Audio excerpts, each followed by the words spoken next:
أعوذ بالله من الشيطان الرجيم. بسم الله الرحمن الرحيم. إنا أنزلناه في ليلة القدر وما أدراك ما ليلة القدر. ليلة القدر خير من ألف شهر.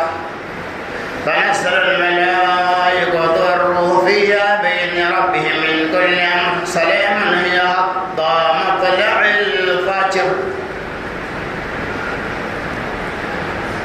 وعن عائشة رضي الله عنها كان رسول الله صلى الله عليه وسلم إذا دخل العشر شد مئزره وأحيا ليله وأيقظ أهله. رواه متفق عليه. ہر قسم کی حمد و تعریف، بڑائی اور کبریائی، ثنا اور خوبی، تعریفات اور بے شمار تسبیحات اس رب المجدد والکرم عبدی لا ضوال لا مثال لا لد له ولا مثل له ولا ضد له کے لیے لائق و سزاوار ہے، جس رب العالمین کی توفیق اور اس کے فضل و کرم سے رمضان المبارک کے دوسرے عشرے کے آخر دن میں ہم داخل ہو چکے ہیں۔ اللہ سے دعا اللہ تبارک و تعالی ہماری عبادتوں کو قبول فرمائے، اور رب العالمین جو روزے ابھی باقی ہیں اللہ تعالی ان روزوں کی تکمیل بھی صحت و تندرستی اور اخلاص کے ساتھ پوری اشتیاق مندی کے ساتھ، دل جمعی کے ساتھ، پوری چاہت کے ساتھ مکمل کرنے کی توفیق رفیق عطا فرمائے۔ معزز حاضرین کرام، جیسا کہ آپ جانتے ہیں کہ رمضان مبارک کی کیا فیوز و برکات ہے اور اس کی کیا افادیت ہے، روزہ رکھنے کے کیا فوائد ہیں، ان کے کیا مسائل ہیں، ان کی تفصیلات آپ کے سامنے بالترتیب آ چکے ہیں۔ آج کی اس خطبہ جمعہ میں شب قدر کی مناسبت سے چند باتوں کی وضاحت کریں گے۔ اللہ سے دعا ہوں کہ اللہ تبارک و تعالی سننے سنانے سے زیادہ ہمیں اور آپ کو عمل کثیر کی توفیق رفیق عطا فرمائے، آمین یا رب العالمین۔ اللہ تبارک و تعالی نے ارشاد فرمایا الا انزلناه فی لیلۃ القدر، بے شک ہم نے اس کو لیلۃ القدر نازل کیا۔ وما ادراک ما لیلۃ القدر، اور آپ کو کیا معلوم کہ لیلۃ القدر کیا ہے؟ لیلۃ القدر خیر من الف شہر، لیلۃ القدر ہزار مہینوں کی عبادتوں سے زیادہ بہتر اور افضل ہے۔ تنزل الملائکۃ والروح فیہا بإذن ربہم من کل امر، اس شب میں اللہ تبارک و تعالی کی طرف سے جبرائیل امین اور ملائکہ کی جماعت سمائے آسمان سے سمائے دنیا پر نزول ہوتے ہیں اور بڑے بڑے معاملات کے فیصلے کیے جاتے ہیں۔ سلام ہی حتی مطلع الفجر، اور طلوع فجر تک کے لیے سلامتی، امن و سکون ہے ایسے لوگوں کے لیے جو اس شب کے اندر جا کر اللہ تبارک و تعالی کی عبادت و ریاست کرتے ہیں۔ اس سورۃ القدر کے اندر اللہ تبارک و تعالی نے لیلۃ المبارکہ کی مناسبت سے کوئی تفصیل بیان کر دیا کہ لیلۃ القدر کیا ہے۔ آج جو رات آنے والی وہ لیلۃ القدر ہے، 21ویں کی شب ہے آج۔ اللہ تعالیٰ اِنَّا أَنزَلْنَاهُ فِي لَيْلَةِ الْقَدْرِ، بے شک ہم نے اس کو لیلۃ القدر میں نازل کیا۔ نازل کا رضا یا قرآن مقدس، اللہ تبارک و تعالی نے قرآن جیسی عظیم الشان کتاب کو ماہ رمضان کے آخری عشرہ کی راتوں میں نازل کیا، اور پھر اللہ تبارک و تعالی نبی سے خطاب کر رہا ہے وَمَا أَدْرَاكَ مَا لَيْلَةُ الْقَدْرِ، اے نبی آپ کو کیا معلوم کہ لیلۃ القدر کیا ہے؟ گویا کہ لیلۃ القدر کے بارے میں محمد رسول اللہ کو بھی علم نہیں تھا، اللہ تبارک و تعالی نے آپ کو اس کا علم دیا۔ اس کی تفصیلات انشاءاللہ آپ کے سامنے آنے والی۔ وَمَا أَدْرَاكَ مَا لَيْلَةُ الْقَدْرِ، لیلۃ القدر خیر من الف شہر، اللہ میں لیلۃ القدر ہزار مہینوں کی عبادتوں سے زیادہ بہتر اور افضل عبادت ہے۔ یہ لیلۃ المبارکہ جسے اللہ تبارک و تعالیٰ نے ہمیں اور آپ کو عطا فرمایا، وہ شاہ امتیوں کے اندر یہ چیزیں نہیں تھی۔ اللہ رب العالمین نے یہ چیزیں مجھے کیوں عطا فرمائی؟ اللہ تبارک و تعالیٰ نے لیلۃ القدر ہمیں کیوں دیا؟ اس کی تفصیلات بھی حدیث کے اندر موجود ہے۔ ابن حاتم وغیرہ کی روایت ہے کہ قوم بنو اسرائیل کے اندر ان کی امتیوں کی جو عمریں تھی 200 سال، 400 سال، 500 سال، 1000 سال تک، ان کی عبادتیں بھی اسی قدر لمبی ہوا کرتی تھی، لیکن اس کے مقابلے میں امت محمدیہ کی عمریں مختصر تھی۔ دوسری روایت آتی ہے جس ابن کثیر نے نقل کیا، یہ بھی ابن حاتم کی روایت ہے کہ نبی صلی اللہ علیہ وسلم نے ایک موقع سے بنو اسرائیل کے 4 عبادت گزار کا تذکرہ کیا۔ عبادت گزار بے شمار ہیں، لیکن 4 کا خصوصیت کے ساتھ اللہ کے رسول صلی اللہ علیہ وسلم تذکرہ کیا، اور ان کی عمریں 80 سال کی تھی، اور وہ لوگ ایسے تو دن و رات اللہ کی عبادتیں کرتے۔ ایک تو عمریں بھی لمبی اور عبادت کے اندر بھی کوئی کوتاہی نہیں۔ ان اشخاص کا نام بھی حدیث کے اندر بیان کیا گیا ہے۔ حضرت ایوب علیہ السلام، زکریا علیہ السلام، حضرت حزقیل علیہ السلام اور یوشع بن نون علیہ السلام، ان لوگوں کے بارے میں نبی صلی اللہ علیہ وسلم تذکرہ کر رہے تھے، تو صحابہ کرام کو تعجب ہوا، یعنی اس معنی میں کہ اللہ کے رسول صلی اللہ علیہ وسلم ان کی عمریں بھی اتنی لمبی، اور ان کے مقابلے ہماری عمریں کیا، ہم تو کمزور ہیں۔ امت محمدیہ صحابہ کرام کو اس بات میں تعجب ہوا۔ جبرائیل امین اللہ کے رسول صلی اللہ علیہ وسلم کے پاس آتے ہیں، آج کہتے یا رسول اللہ صلی اللہ علیہ وسلم، آپ کی امتیوں کو گوشہ قوم بنو اسرائیل کی عبادتوں میں ان کی عمروں میں تعجب ہوا، یعنی اس معنی میں کہ ان کی عمریں بھی لمبی ہوا کرتی، 100 سال، 200 سال اور 500 سال کی، وہ لوگ لمبی عبادتیں کر رہے ہیں، ہماری عمریں بھی مختصر کر دی گئی ہے۔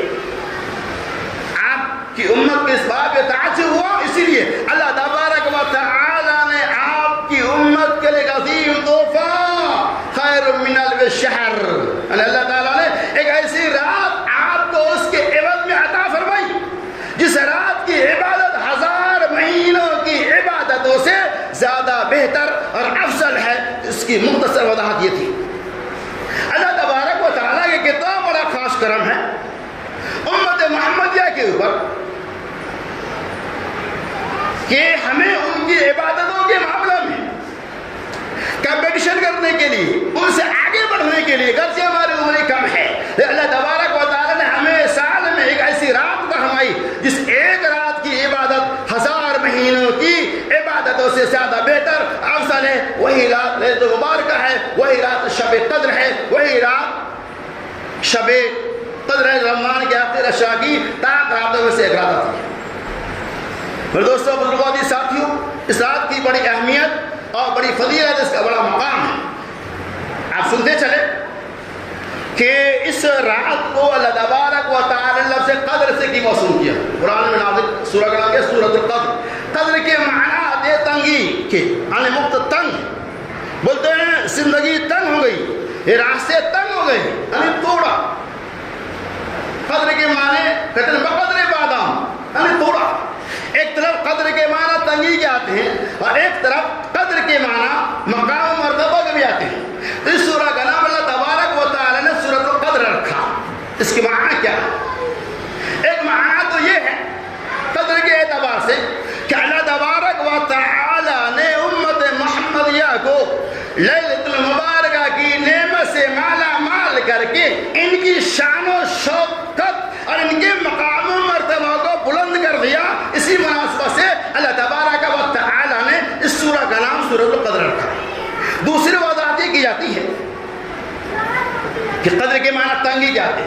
اللہ تبارک جیسے قرآن نے کہا تنزل الملائکۃ والروح فیہا بإذن ربہم من امر، کہ تنزل الملائکۃ والروح، کہ آج کی شب یعنی لیلۃ المبارکہ میں اللہ تبارک و تعالی کی طرف سے فرشتے، بے شمار فرشتے، اتنے فرشتے بتا والروح، الروح سے مراد جبرائیل امین، یعنی ایک فرشتوں کی بہت بڑی جماعت اور جبرائیل امین کی قیادت میں آتے ہیں۔ محمد رسول فرمایا کہ جبرائیل امین کے بعد 600 بازو ہے، 600 پر ہیں، وہ صرف 2 پر کو شب قدر میں پھیلا دیتے جو مشرق و مغرب کو ڈھانک لیتے ہیں،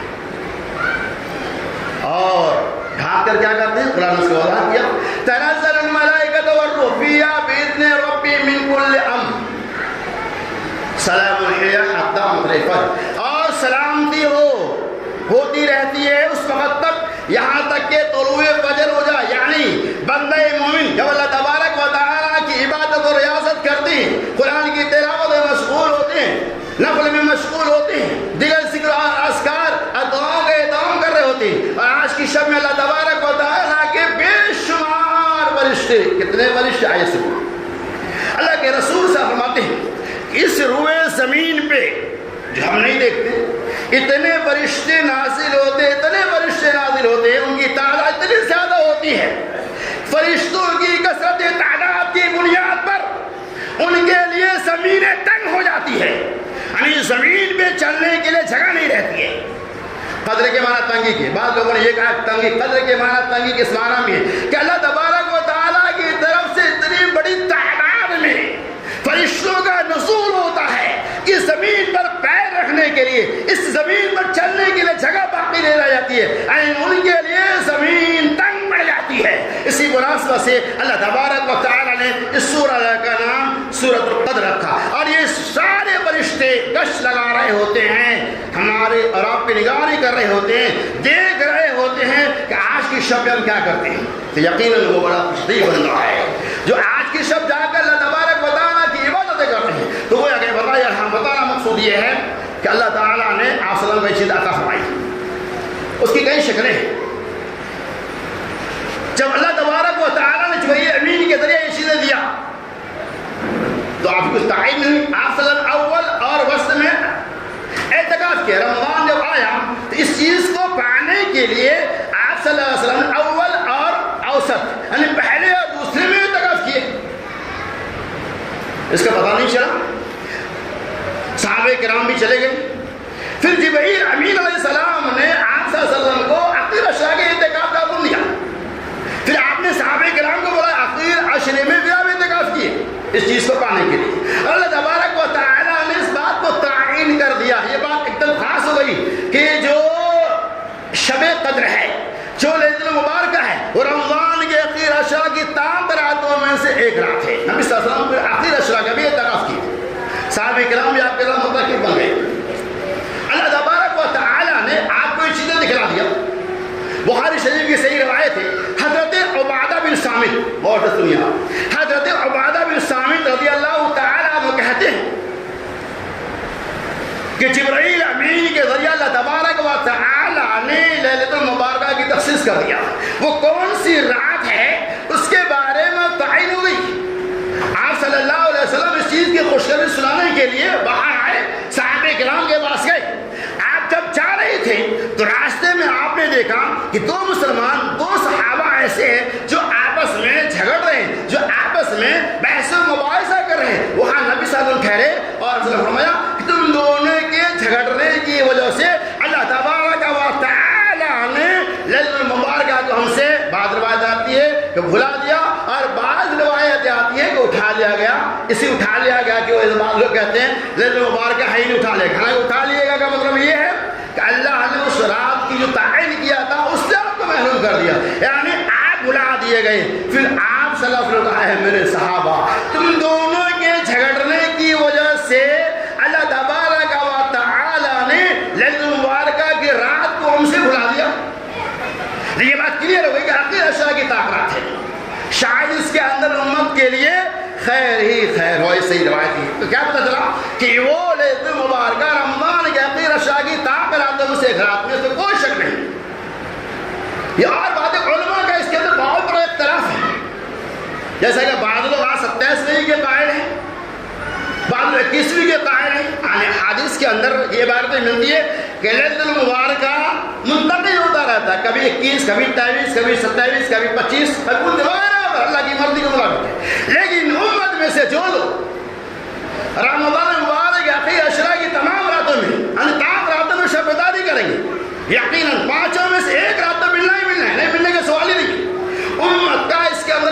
ہیں. علامہ شوکانی رحمۃ اللہ علیہ نیل الاوطار کے اندر 40 سے زیادہ قوال کو نقل کرتے ہیں.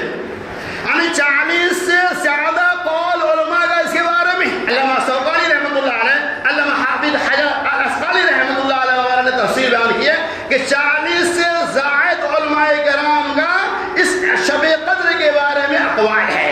یعنی بعض 21 بعض 25 اس طرح سے کئی اقوال ہیں. خلاصہ تمام اقوال کا یہ ہے کہ نبی صلی اللہ علیہ وسلم رمضان کے آخر اشراء کی تاک راتوں میں جا کر اللہ کی عبادتیں کر رہے تھے. اور جو بندہ آخر اشراء میں جاگے گا وہ رات انہیں مل جائیں گی. اس کی دلیل اس طرف ہے. عن عائشہ رضی اللہ عنہا قالت كان رسول الله صلى الله عليه وسلم اذا دخل العشر شد مئزره واحيا ليله وأيقظ اهله.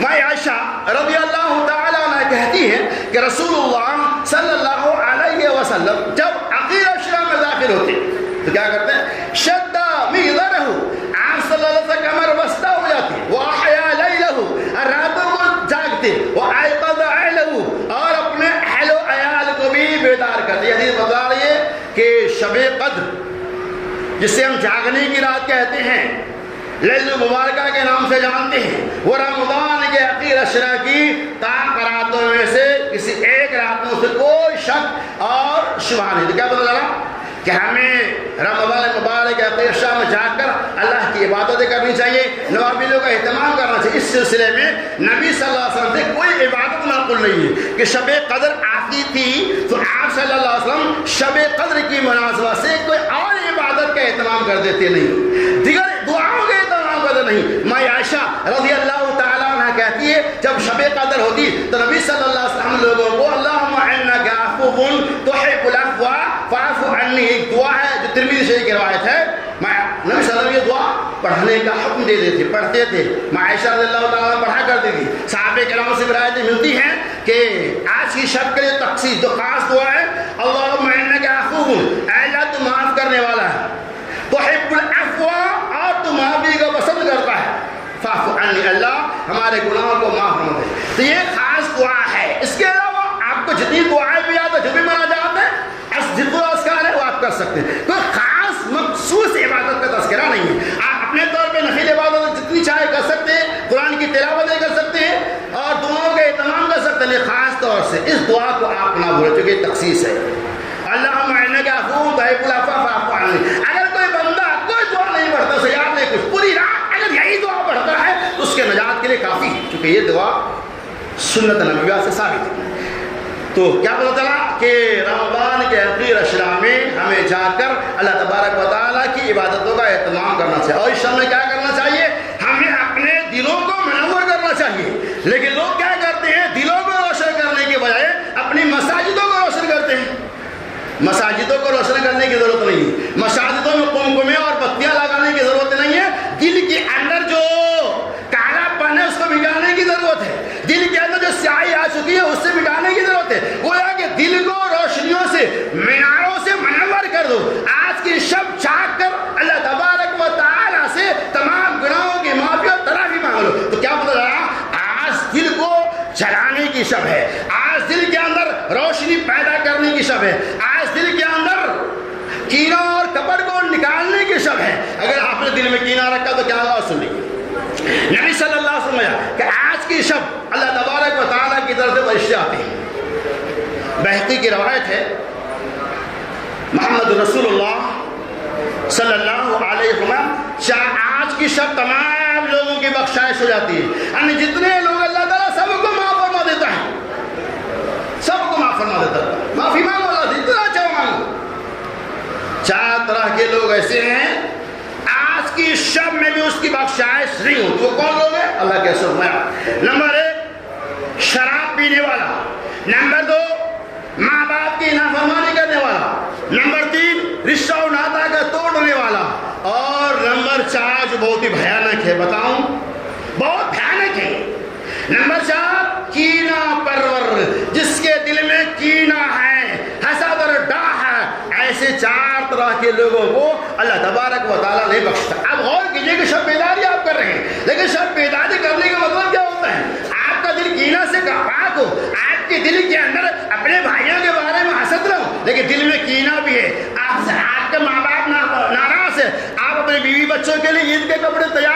10 دن پہلے بوڑھا ماں باپ بیچارے کے پاس ایک جوڑا نہیں ہے، اس کا بھی انتظام نہیں کیا، ماں باپ کا دل کیا آپ کے لیے دعا دے گا؟ اللہ کے رسول فرمایا کہ آج کی شب ماں باپ کی نافرمانی کرنے والا بھائیوں بیوی بچوں کو خوش رکھنے کے ساتھ ساتھ ماں باپ کو بھی خوش رکھنا ضروری ہے، تب جا کر شب بیداری کے آپ کو فائدہ اور ثمرہ ملنے والا ہے، ورنہ صرف جاگ جائے پوری رات ٹھوکریں مار لے اللہ کے سامنے پوری رات گر جائے لیکن آپ کے سینہ میں کیا ہے، آپ کے ماں باپ آپ سے ناراض ہے، آپ شراب پینے والے ہیں اور آپ جو ہے نا رشتہ ناتا کا توڑنے والے، رشتہ داری کا کوئی خیال کرنے والے نہیں، تو پھر شب بیداری کا کیا مطلب ہو؟ لہٰذا اللہ سے دعا کرتا تبارک و تعالیٰ آج کی شب کے اندر تمام برائیوں سے نکلنے کے ساتھ ساتھ ان 4 برائیوں کا تذکرہ جو خصوصیت کے ساتھ محمد رسول اللہ صلی اللہ علیہ وسلم نے کیا ہے، ہم مسلمانوں کو اس سے کوش دور رہنے کی توفیق رفیق عطا فرمائے۔ یہ ہے شب قدر کی مختصر وضاحت۔ اس سے وہی لوگ فائدہ اٹھا سکتے ہیں جن کے دلوں کے اندر اخلاص ہو، جو اللہ تبارک و تعالیٰ کی رضا کا طالب۔ اور چلیے محمد رسول اللہ صلی اللہ علیہ وسلم نے شب قدر کی مناسبت سے چند اشارات بھی کیے ہیں، اشارات کنایہ بھی کیے ہیں، اس کی نشانیاں بھی بتا دی ہیں۔ آپ صلی اللہ علیہ وسلم شب قدر کی علامت یہ ہے اس شب میں ہلکی پھلکی بارش کا بھی اہتمام ہوگا، ہوائیں ایک دم دھیمی دھیمی چلے گی، اس شب میں جو چاند ہوگا اس کی روشنی بھی وہ خوبصورت نظر آئیں گی، اور اس شب کے اندر جو سورج کا طلوع ہوگا اس کی روشنی بھی بالکل اس کی شعاعیں تیز نہیں ہوں گی بلکہ ہلکی پھلکی ہوں گی، اور کیچڑ نمایاں کیچڑ جیسا بھی ماحول پیدا ہو جائے گا، ہلکی پھلکی بارش کا بھی امکان ہے۔ یہ چند علامتیں محمد رسول اللہ صلی اللہ علیہ وسلم نے شب قدر کی مناسبت سے ہمیں اور آپ کو دیا ہے۔ کیا بتا رہا ہوں کہ شب قدر کی بڑی اہمیت اور بڑی افادیت ہے، لہذا اس کے لیے ہمیں اور آپ کو جاگ کر اللہ تبارک و تعالیٰ کی عبادتیں کرنا، اللہ سے لو لگانا، اللہ سے امیدیں وابستہ کرنا نہایت یقین مسلمانوں کہ اللہ کا کتنا بڑا انعام ہے کہ ایک رات عبادت کریں گے 1000 مہینہ کتنا ہوتا ہے؟ 83 سال 4 مہینہ۔ ایک رات آپ اللہ کی عبادت کریں گے تو کتنا سال ہو جائے گا؟ 83 سال 4 مہینے کی عبادت ہو جاتی ہے۔ آج کی عمریں 20 سال 25 سال 30 سال 50 سال 60 سال تو کم سے کم ہے ہی۔ اب بتائیے کتنی عبادت آپ نے اپنے اندر ذخیرہ کر لیا، لیکن کب؟ جب آپ شب بیداری کر کے جاگ کر اللہ کی عبادتیں کریں گے، تب جاگ کر قرآن کی تلاوتیں کریں گے، تب اسی کو اذکار کریں گے، تب آج صبح جاگنے کی رات شب قدر ہے، سائیکل لے لیے گھومنے لگے، شب قدر ہے ہوٹلوں میں بیٹھ گئے، کب فاسٹنگ کر رہے ہیں کہ چلو سحری کے اذان میں پہنچ جائیں گے، رات بھر جاگ رہے ہیں، مارکیٹنگ کر رہے ہیں، گپے شپے کر رہے ہیں، یہ نہیں۔ اللہ تبارک و تعالیٰ نے یہ رات دیا مسلمانوں، یہ رات، اس رات کی نعمت سے پہلے امتیں محروم ہو چکی، لہٰذا ہم اس رات کو نہ کھو۔ اللہ کے فرمان ہے جو شب قدر کی نعمت سے محروم ہو گیا گویا کہ وہ تمام خیر سے محروم ہو گیا، اور جس نے شب قدر کو پا لیا گویا کہ اس نے سب کچھ پا لیا۔ اسی لیے اللہ کے رسول صلی اللہ علیہ وسلم من قام لیلۃ القدر ایمانا واحتسابا غفر له ما تقدم من ذنبه۔ آپ صلی اللہ علیہ وسلم من قام لیلۃ القدر، جس آدمی نے لیلۃ القدر میں قیام اللیل کیا، من قام لیلۃ القدر ایمانا واحتسابا، ایمان اور ثواب کے نیت سے، غفر له ما تقدم من ذنبه، اللہ تبارک و تعالیٰ ان کے ما تقدم گناہوں کو، پچھلے گناہوں کو معاف فرما دے گا۔ تو ایک رات عبادت کر لو، 5 رات جاگیں گے تو ظاہر سی بات ہے کہ ایک رات آپ کو ملنے والی ہے، اس میں کوئی شک نہیں۔ دوسرا ایک مسئلہ اہم سن لیجیے کہ بعض لوگ یہ سوچتے ہیں کہ ہمارا شب قدر صحیح ہوگا یا سعودی عرب والے کا شب قدر صحیح ہوگا، چونکہ وہاں ایک دن پہلے لوگ روزہ رکھتے ہیں اور ہم لوگ ایک دن بعد میں رکھتے ہیں۔ دنیا میں ایسا بھی ملک ہے جہاں 2 دن کا فاصلہ ہے۔ اب ذہن میں یہ بات آتی ہے، آپ ذہن میں اس بات کو نہیں، حدیثیں موجود ہے، وہاں تفصیل کی ضرورت نہیں ہے، اشارہ میں کر رہا ہوں کہ سعودی عرب والے اپنے چاند کے اعتبار سے شب قدر کا اہتمام کرے گا، اور ہندوستان والے، دوسرے ملک والے اپنے چاند کے اعتبار سے شب قدر منائے گا۔ اس میں کوئی مسئلہ نہیں ہے، اس نے پہلے دیکھا وہ پہلے منائے گا، ہم نے بعد میں دیکھا ہم بعد میں منائیں گے، لہذا ہم اپنے چاند کے اعتبار سے جو ہمارے لیے شب قدر قائم ہے وہی ہمارا اصلی شب قدر ہوگا، ہمیں دوسرے ملکوں کے شب قدر کو نہیں دیکھنا ہے۔ کہتا چلا کہ سعودی عرب مکہ مدینہ کے شب قدر کا ہمارے لیے کوئی اعتبار نہیں ہے، ان کی مناسبت سے ہم کریں گے، ایسا نہیں. ہم نے جس اعتبار سے چاند کو دیکھا، روزے کے اہتمام کیا، اس اعتبار سے 21ویں شب جو بھی آئے گی وہ ہمارے لیے پہلی شب قدر ہوگی. تو خلاصہ کلام یہ کہ شب قدر اللہ کی بہت بڑی نعمت ہے. ہمیں اور آپ کو ان نعمتوں کو پا کر اللہ تبارک و تعالیٰ کی تقرب نصیحت حاصل کرنی چاہیے. ہم بھی جاگے، خواتین بھی اپنے گھروں میں جا کر اللہ کی عبادتیں کریں، قرآن پڑھیں. عبادتیں کرتے ہوئے اگر نیند آ جائے تو آپ کو جاگنے ہم سو جائے، چند گھنٹوں میں سو جائے، پھر جاگ کر عبادتیں، کوئی مسئلہ. اسلام بالکل آسان ہے. تو کیا پتہ چلا کہ آج کی شب کو کوئی برباد نہ کرے بلکہ اللہ تبارک و تعالیٰ کے لیے خاص کر لے. اللہ سے دعا کرے اللہ شب قدر کی نعمت سے تو نے مجھے مالا مال کیا، اللہ ہماری بخشائش کر دے. اللہ ہم گنہگار ہے، سیاہ کار، آپ جو بھی دعا کریں گے یقین مانو اللہ تبارک و تعالیٰ آپ کی دعا کو قبول کرے.